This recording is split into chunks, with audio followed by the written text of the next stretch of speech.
Fillimisht në një tigan do të shtojmë gjalp dhe vendosim në zjarr mesatar derisa gjalpi të ndëshkrihet. Ju në recetën e njëjtë mund të përdorni margarinë ose vaj, sipas shijeve të juaja.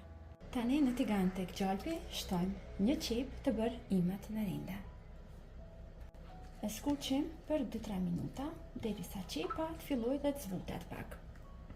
Tani që qepa është skuqur mirë, vazhdojmë brenda që të shtojmë një gotë oriz, të cilën e kemi pastruar mirë me ujë dhe kemi filluar ujin e tepërt. Unë kur përgatis sarme, preferoj që ta fërgoj vetëm qepën. Orizin edhe mishin nuk i fërgoj.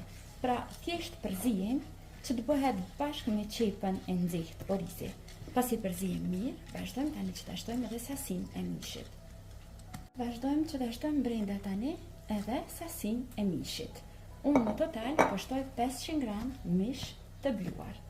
Vazhdojmë tani që të përzijem mirë derisa të sigurohemi që gjitha produktet na lidhen dhe të na bëhen bashkë.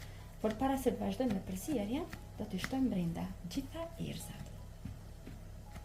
Fillimisht shtojmë një lugë e gjysë të mesme me piper të kuq. Shtojmë edhe krypën gjithmonë mund ta përshtatni sipas shijeve të juaja. Ajo që preferoj që ta shtoj te sarmat është menta ose nenexhik i thotë. Pasi kemi bërë bashkë gjitha, tani i përzijem mirë derisa të sigurohemi që gjitha produktet janë lidhur dhe vazhdojmë me mbushjen e sarmave. Pasi e kemi bërë gati mbushjen, tani i marrim fletat e rrushit. Mund të përdorni të freskëta, vetëm t'i shtoni në val.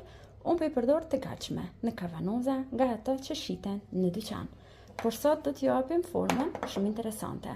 Do të marrim një lugë ku e shërbejmë akulloren. E vendosim këtu pjesën e gjethit ose fletës të rrushit. Sigurohemi që e kemi vendosur mirë. Dhe tani mbrendin e mbushim me mbushjen që e kemi bërë gati. E shtypim mirë. Dhe tani me kujdes pjesët anësore i rrotullojmë për brenda, e sigurojmë mirë sarmën në të gjitha anët.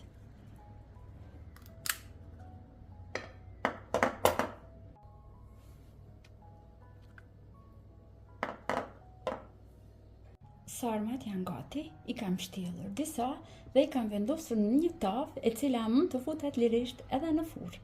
Nëse nuk keni një të tillë, lirisht mund që t'i përgatitni në tepsi. Ky lloj sarmave është më mirë që të piqet në furrë, jo të zihet lart në tenxhere. Tani do ta përgatisim salcën me të cilën do t'i lyejmë sipër sarmat. Tani marrim një enë ku kemi shtuar dikon 500 ml me ujë. Tek uji e shtojmë një lugë gjelle pastë të mote. Përzijem mirë derisa pasta të tretet tek uji. Tani sipër sarmat i mbulojmë me salcën që e përgatitëm.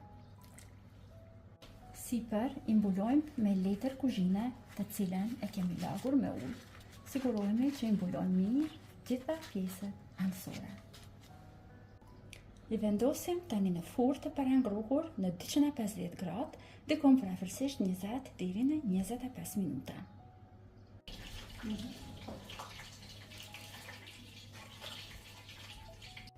Sarmat janë gati. Shpresoj që do t'i provoni edhe ju dhe do t'i shijoni këto sarma të mrekullueshme. Deri në video recetat e radhës, mbeteni të përshëndetur nga unë.